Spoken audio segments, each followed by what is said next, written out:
Hi, I'm Skylar. And I'm Max. During quarantine, we decided to start watching Bob's Burgers to see what it was all about. It didn't take long for us to become completely obsessed with the show. And one of the things we loved the most about the show were the brilliant end credits. Which is why we created this podcast. Each week, we'll go episode by episode to talk about the elaborate end credit sequences. We're excited to have you join us on the very first Credit Score spin-off, Bob's Credits. We'll make sure the Bob's Burgers end credits get the credit they're due. When I say chip chip, you say aroo. Chip chip. Roo. Chip chip. Roo. You gotta say aroo. We blew that. We blew it. I didn't know it was happening. Chip chip roo. Chip chip roo. I'm so sorry I ruined your... All the build-up, all the nights and nights of thinking of an intro, barely sleeping, and this is. Do you want to do it again? No, it is what it is. It's like what we just did is like, you know, doing like da na na na na and not doing the two bits. Shaving a haircut, yeah, and just leaving it hanging, mm-hmm. and you just can't sleep ever. Mm-hmm. And I'm going to spend the next week mm-hmm. awake. I spent the past week awake all night trying to think of this, and now I'm going to spend the next week being like, we ruined it. We blew it. I'm sorry. I'll make it up to you. You don't have to apologize. I sleep very well, actually. I know you do. Yeah, she hates it. He sleeps well and he naps well. I nap like a champ. Almost on par with Biscuit, who has... Left us. Left. He's normally in the room with us, but he has had enough. He's had enough of He recording. probably was like, yeah, he's like, the minute we ruined that intro, he was like, I'm out of here, guys. I'm out of here. I'm a professional. Okay? I can't be here for this. You guys, we spend probably 75% of our day personifying our dog. That's Biscuit normal, has a right? voice. But should we share the Biscuit voice? Biscuit started, he had a, you say, I go on with it. Biscuit started with, he was like a 1930s gangster, like a mafia gangster. Yeah, he hung out at the Boom Boom Room. Yeah, exactly, like that. And then it slowly morphed into just like a whiny New York old Jewish man. Yeah. Like me. Yeah, get my lunch, Ma. Yeah. He's like, yeah, okay, yeah, why not? That's fine. I'll just be in the other room if you need me because you guys are not professional. I guess that's back to the gangsta, really. It's okay. We have plenty. I'll be in the Boom Boom Room if you need me. We're not done with this bit. Okay. I'm going to do this the rest of the episode. All right, Biscuit, come back if you want. Biscuit with me. No, I'm fine out here, okay? You guys I don't think this is it at all. I think you're like trying to be on and it's not authentic to his voice that we really do. I've gone to what it originally was. Exactly. Yeah.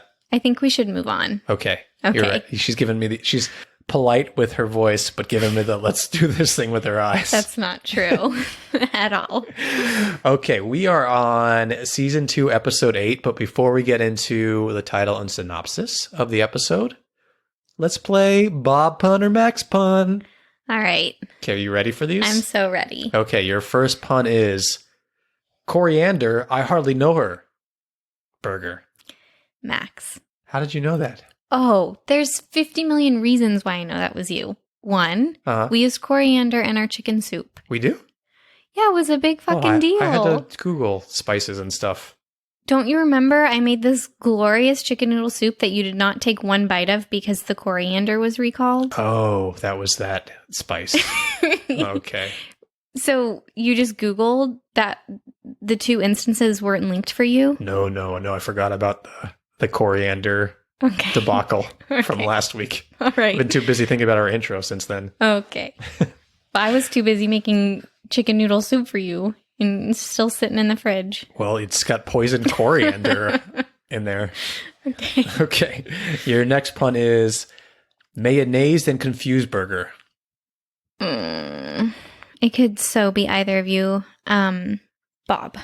No, that is a Max one. Although I would not be surprised if Bob did this one too.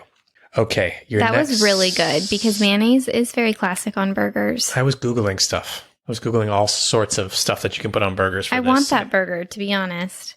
I don't know if I like mayonnaise on burgers. I was just about to say that people who think they don't like mayo, I don't think they've had a good experience with it because I used to find it disgusting, but it's actually glorious.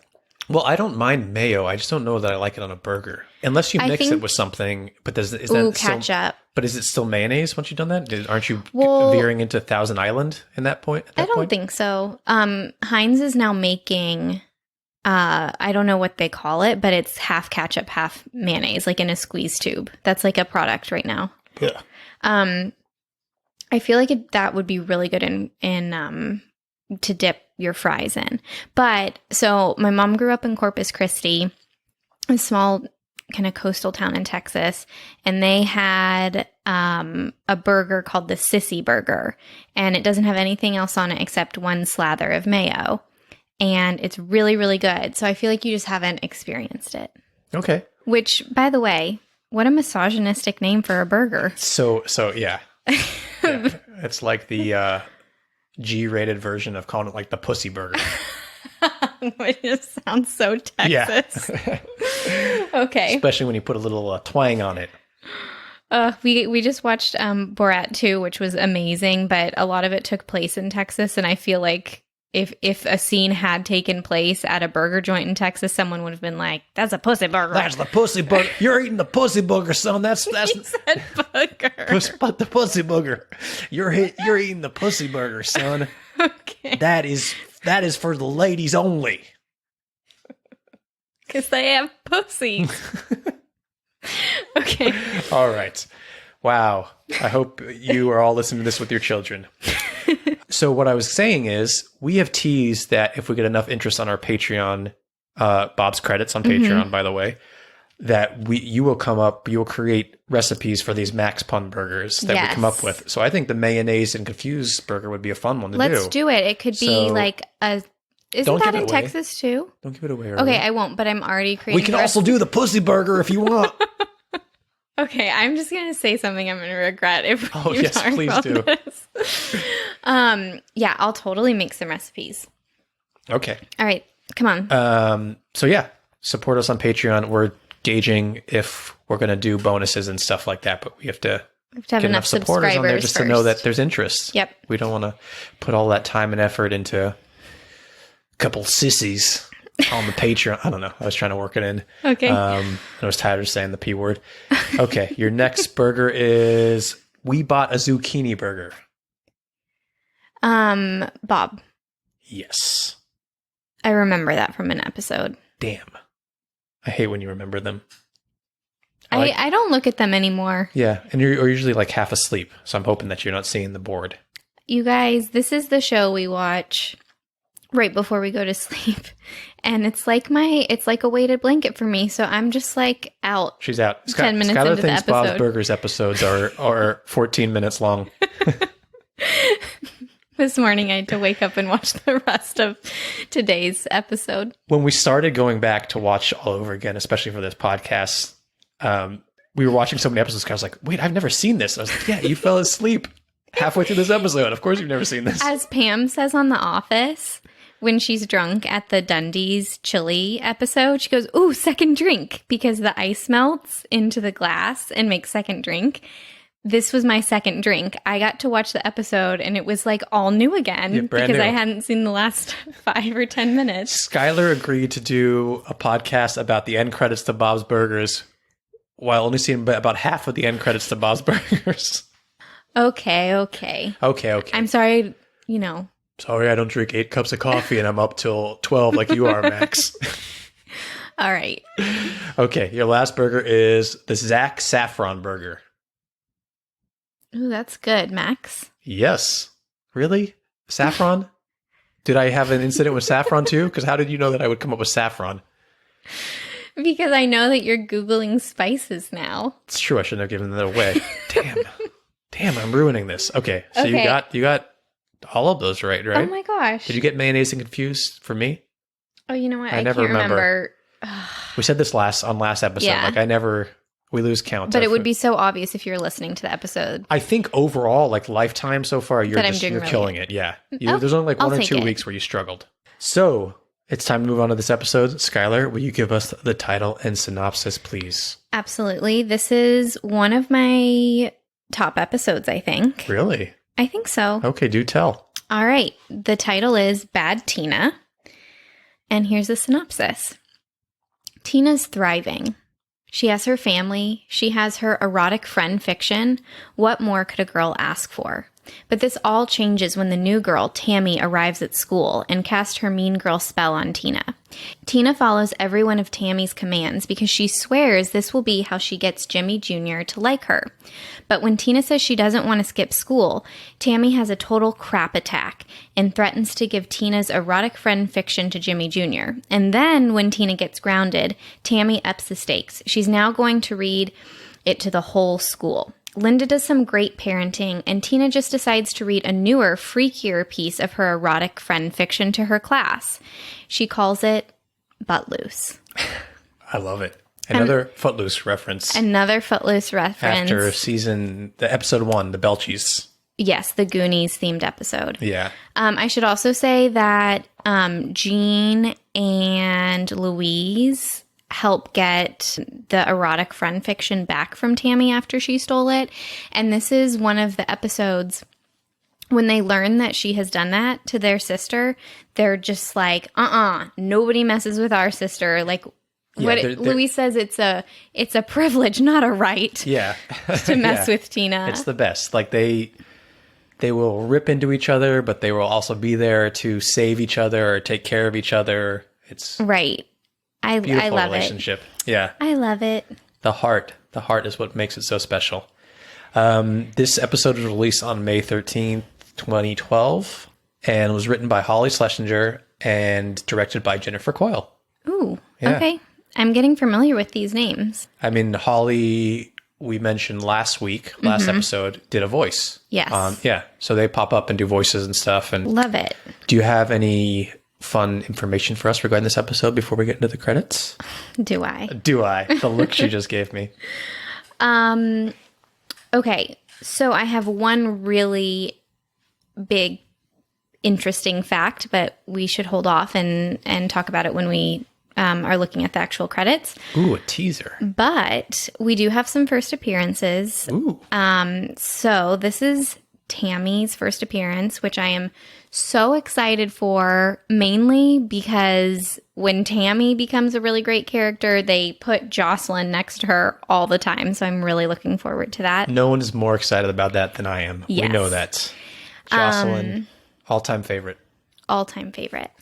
But the best little tidbit of information, when Max and I went back to watch this episode and Tammy graces us with her presence, she's brunette. And it was wild. And so for the promos for this episode, she was blonde, but then she was brunette in the episode. And then, as we all know, she goes to blonde forever. Yeah, and I think in the next episode she's in, there's a mention about her like doing her hair blonde or dyeing her hair blonde. That's right. We'll have to keep an ear out for it. Yeah. Ear. Uh-huh. Okay. Uh-huh. So that's really interesting. I love when they make changes to a character mid-season or mid whatever they are, because it's better to make a change but make the character more accurate. Just, we've talked about Michael Scott all the time. Like, those hair plugs were so bad. Yeah. So I love seeing those changes.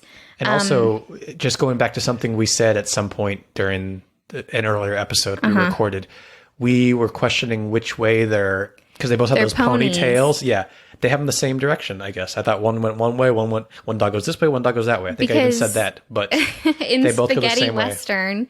Jocelyn's ponytail flip-flops just once. And so we're like, I wonder if they're like changing it because Tammy's coming or something. But yeah, they have matching ponytails. And in, if I'm remembering correctly, Tina has her ponytail on the right side of her head when she's trying to copy Tammy on this episode. I feel like that's boring. So let's continue.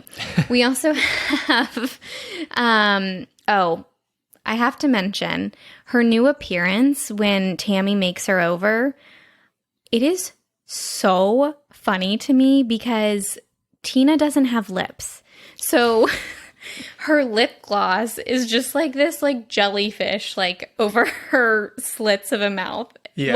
Well, Tammy actually has lips that an artist can color in with lipstick. That's so funny. So funny. And also, it's one of the, every now and then we see Tina without her glasses. Yeah. And it's so weird because I think you pointed this out. Yeah. That Tina's eyes, like the white in her eyes, fill her glasses. Like, they are fill drawn her glasses. into her glasses. Right. It's not like her eyeballs are on her face and the glasses are over her Which face. is like Linda. Linda's glasses are over her face and I see her eyeballs underneath. How people normally look in glasses. Yeah, yeah. But so Tina's when eyes are...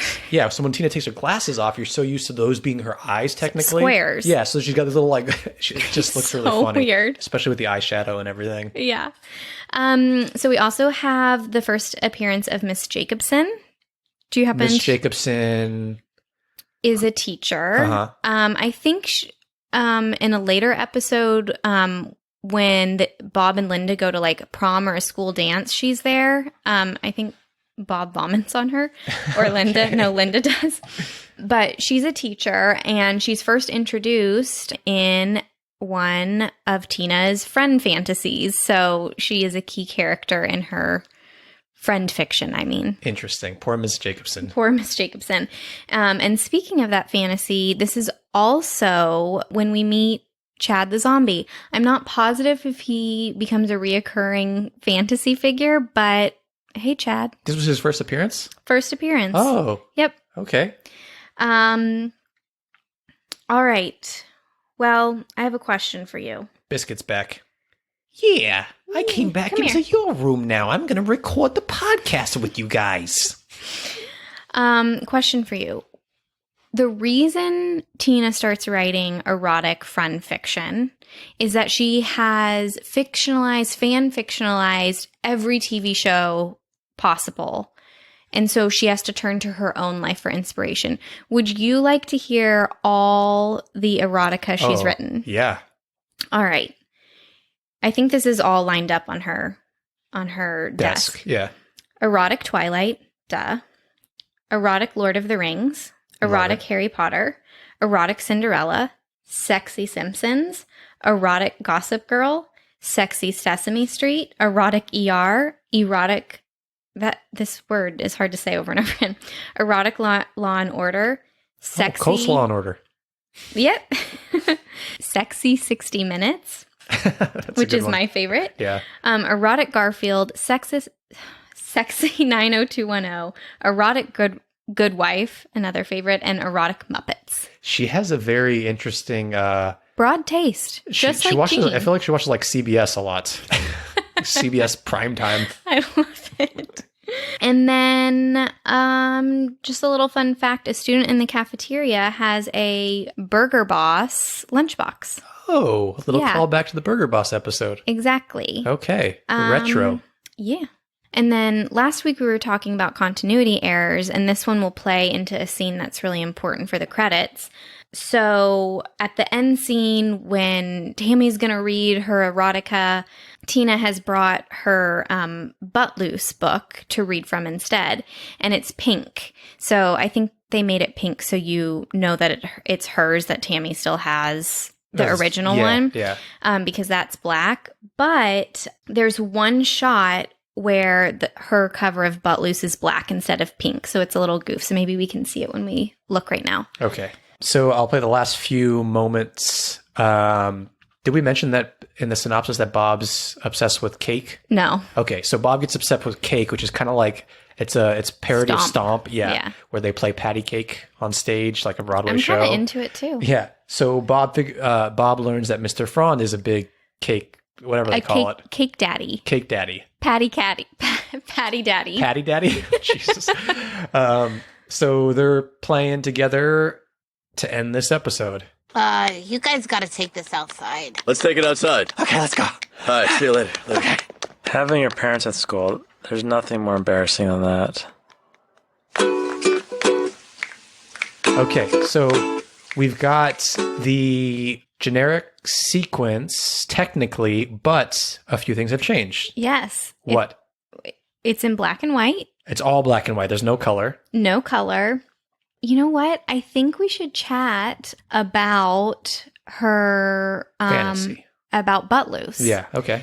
Because immediately we know that because this is black and white, that this is most likely going to be a play off of Buttloose. So in Tina's Buttloose, everyone else in the very that was a way serious. that was a way to phrase it with Tina's butt loose. No, in Tina's in Tina's loose butt. No, in Tina's Buttloose, everything is in black and white, and Tina wearing sweatbands and like glorious hair, flash dance esque you know, attire. It's actually not really flat. Well, it is flash dancey, but this is actually her. Jane Fonda. It's not. Oh, Okay, so the credit sequence, which we'll watch a little bit more, and Buttloose are actually parodies of the Apple commercial 1984. Oh, Which itself is a commentary on George Orwell's 1984. oh! I know. I'm learning things. So I was like, no, this is wrong when I read that. And I went back and it totally is. But the title of it is Buttloose. So it has to be a Footloose and 1984 reference. So I think the Footloose reference is more that like she's bringing butt touching back to this like black and white town. I love it. I love it. What town doesn't need butt touching brought back to it? Exactly. So as Wash Tina, your hands, folks. COVID still. as Tina touches all the butts, each character whose butt has been touched turns to color. And so if you're not familiar with the 1984 Apple commercial, it's like in the Hall of Fame of the best commercials ever. It played at the Super Bowl. I've never even seen it. I don't think. What? I don't know. I was an ad minor in college. Ugh. Yeah, and So- I was 2 in '84, so probably So not really. I saw it in I'm not the college. demographic they were targeting at the time. Your parents, for sure. Yeah. So it's one of the most iconic commercials of all time. And basically, we can pull it up if you want. I want to see it. So it's very drab and gray. We have everyone in gray marching in a single file line, but then a flash of a runner in color who has the Macintosh logo on their shirt. She's running with a sledgehammer toward this screen that has Big Brother on the screen. Right. Which Mr. Frond is on the screen in Tina's. And he plays Big Brother in Yeah. Tina's. Exactly. Oh, this is all making sense. So, and Big Brother is from George Orwell's 1984. George Orwell. This is also a CBS show, just different Big Brother, but I'm just saying. Connecting the dots here. So we have Big Brother up on the screen. It's, just conformity. Everyone's gray and hopeless. And we have this girl and she's running towards the screen with with sledgehammer. Okay, I just want to mention too that we're going to post this clip in our notes if you want to watch it, because it is really cool to watch. It really now, is a I had parody. no clue. Yeah, it's just like the fantasy. Tina's fantasy. Yeah. All right. And here she comes with her boobies bouncing, which is so 1984. Yeah, so I see the outfit now. That makes a lot more sense. Yeah. Oh, sorry. The runner, and she is an actual English runner, and she has sweatbands on her wrist. And does she have sweatbands? Yeah. Yeah, on her totally wrist. has sweatbands, yeah. She's doing this like spinning, throwing thing. Yeah, it's like could be like the Olympics, like discus throw. Yes. So she throws the sledgehammer at the screen. Okay. So she is representing this Macintosh computer. She is recommending shattering conformity. She is the future and is colorful and blah, blah, blah. The Macintosh computer is conformity. Yeah, because we're fucking addicted. Now we are. So all these zombie gray people staring at the Big Brother screen is now us with our Macintoshes. It's actually really interesting and to Apple products. To watch this now. Yeah. Like it's come full circle. So it says on January 24th, Apple Computer will introduce Macintosh. Do you think when people click play on this episode, they're like, I really want existential. I'm really excited to get. You can edit this down as much as you want. I love it. And it says, and you'll see why 1984 won't be like 1984. So this commercial was obviously released in 1984, blah, blah, blah. But it's so fascinating to me. Like, this was supposed to make us individuals and creative, and now we're all just cell phone zombies. Wow. I know. Wow, this So got what very we're saying deep. is Bob's Burgers is deep. They are deep. Wow. This is so. I hope people will watch this clip just because if you're again, go watch Tina's Fantasy, watch this clip, or watch this clip and then watch Tina's Fantasy because I had no clue, and it makes so much more sense now. It makes so much, and it's more going to make sense. sense to these credits. So just to go back to Buttloose, Tina's running down the aisle of the cafeteria, and the cafeteria is black and white, and she's bringing it to color with butt touching. Which is going to come into play here, right? Yes. So take us back. Where are we right now? We are in the kitchen. It is black and gray and white. bleak. Yeah. Our characters who are normally full of color Have are been not. muted. Bob and Louise are there, but we're missing the third that's usually there.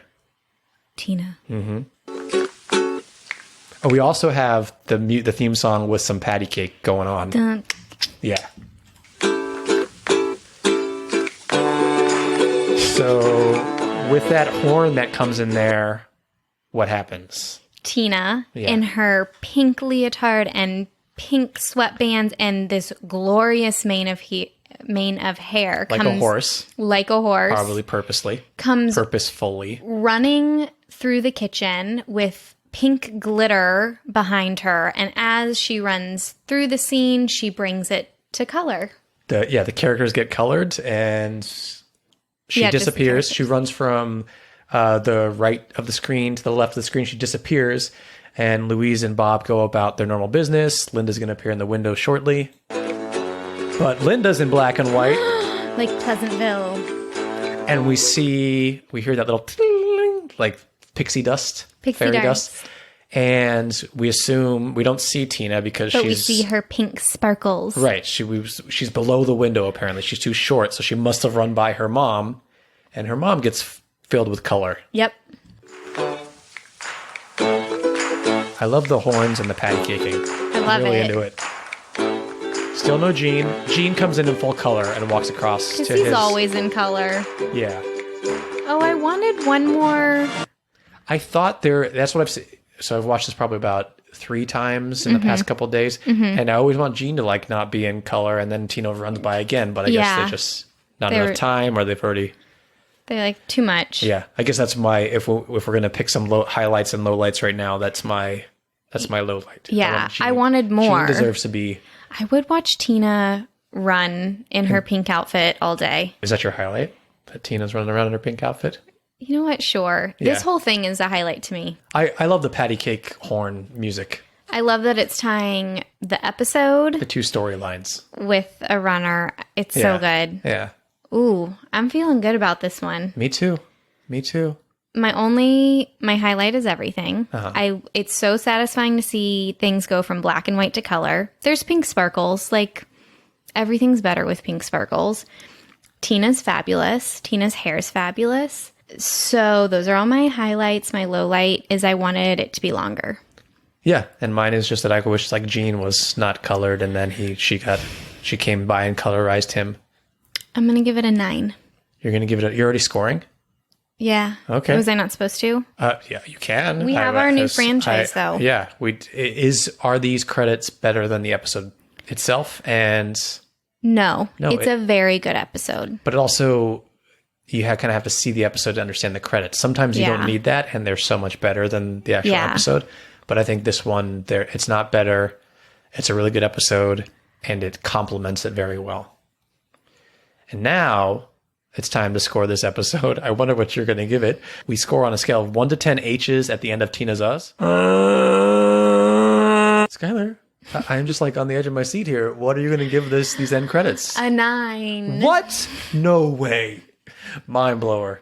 I'm going to come up a little bit higher now, having Oh, learned what it's snap. referencing. You little patty daddy. Yeah, I'm going to give it an 8.5. Oh, I thought you were going to go H's. higher than me. Oh, no. I need a little bit more Yeah. for it to come into the 9s and Got it. closer to the 10s. All right. Like the Belchies episode. Well, that was our only 10. Yeah. That's our only standing 10 Yeah. so far. So that's that. We have finished Bad Tina.